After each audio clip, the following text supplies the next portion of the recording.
The Document Object Model, also known as DOM, provides powerful interfaces that allow you to dynamically access, modify, and manipulate HTML elements.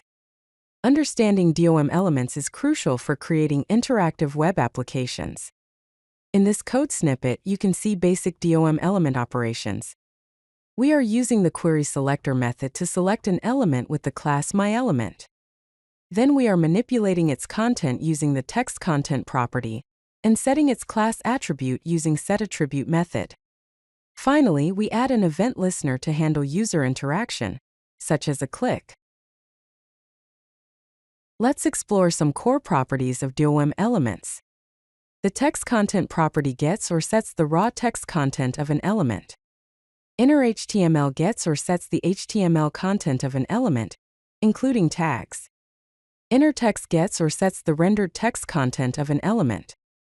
className gets or sets the class name of an element, and ID gets or sets the unique identifier of an element. Here, in the code example, we are first getting an element by its ID. Then we're manipulating the text content in innerHTML properties to change its content. We are modifying the classes of the element using the className property, and setting a new ID to the element using the ID property. Now let's delve into some advanced element properties. Element properties provide access to crucial DOM node information and relationships, enabling dynamic manipulation of the document structure. Here you can see a visual representation of parent and sibling nodes. The parentElement property refers to the immediate parent of an element. previousElementSibling refers to the previous element at the same level in the DOM tree. nextElementSibling refers to the next element at the same level in the DOM tree. And children refers to the immediate children of an element. The node type property is an integer representing the type of the node. Here, in the code example, we are first selecting an element with a class of current. Then we are accessing its parent, previous sibling, and next sibling elements. Then we are checking if the node is an element node using a node type of 1 and if it is a text node using a node type of 3. Let's explore how to work with element attributes. These methods allow you to get, set, check for the presence of, remove, or toggle attributes on DOM elements. The getAttribute method returns the value of an attribute. The setAttribute method sets the value of an attribute. The hasAttribute method checks whether an attribute exists. RemoveAttribute method removes an attribute, and toggleAttribute toggles a Boolean attribute. Here, in the code example, we are first selecting a button element. Then we are getting the role attribute of the button, setting a new attribute named AriaPressed, checking for the presence of a disabled attribute, and removing it if it exists, and finally toggling a Boolean attribute named AriaExpanded. The Dataset property provides a convenient way to access custom data attributes, that is, attributes starting with data hyphen, on HTML elements. These attributes are commonly used to store extra information directly on HTML elements. Here you can see how data attributes are added to HTML tags. In the code example, we are first selecting the div element. Then, we are accessing the custom data attributes using the Dataset property. After that, we are setting new values to the dataset and also checking if a property exists inside a dataset. Let's explore element dimensions. The offsetWidth and offsetHeight properties return the full width and height of an element, including borders, padding, and scroll bars. The clientWidth and clientHeight properties return the inner width and height of an element, excluding borders and scroll bars but including padding. ScrollWidth and scrollHeight return the total width and height of an element's content, even if it's not all visible due to scrolling.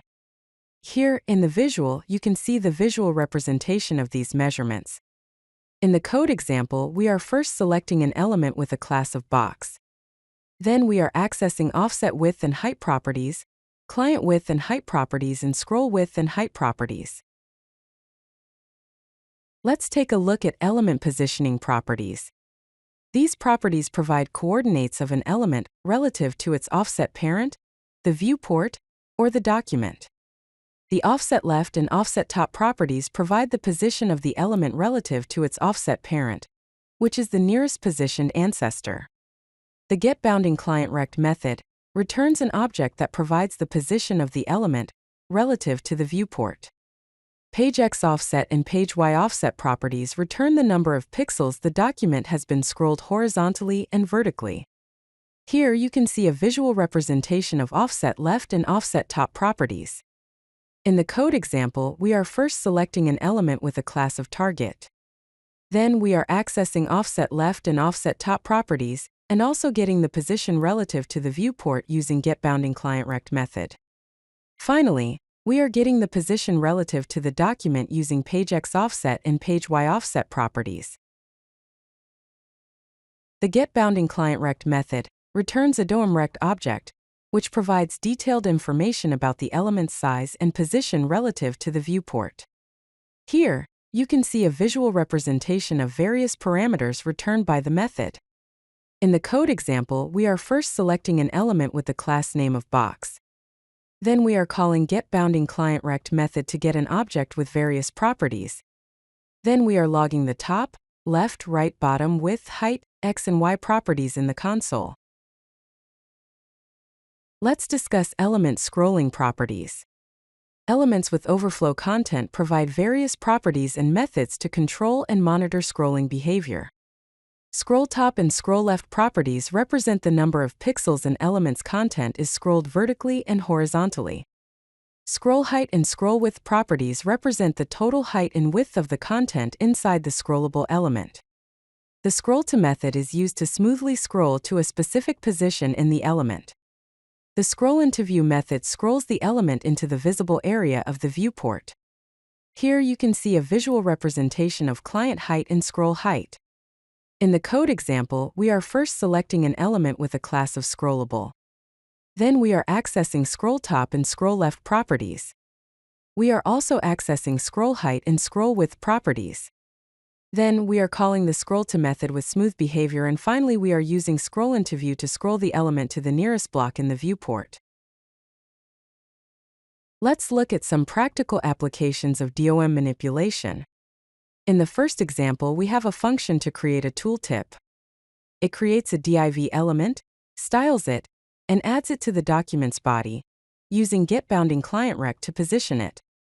In the second code example, we have a function to update a progress bar. It modifies the width and adds a class to indicate completion. These examples show dynamic element creation, precise positioning, and rich interactions using DOM manipulation. Here is a summary of key manipulation patterns, such as creating elements and inserting them into the DOM, using getBoundingClientRect for precise positioning, combining class list, style and dataset modifications, and monitoring scroll positions and element visibility. Remember to cache DOM elements that are frequently accessed, and clean up event listeners when they are no longer needed.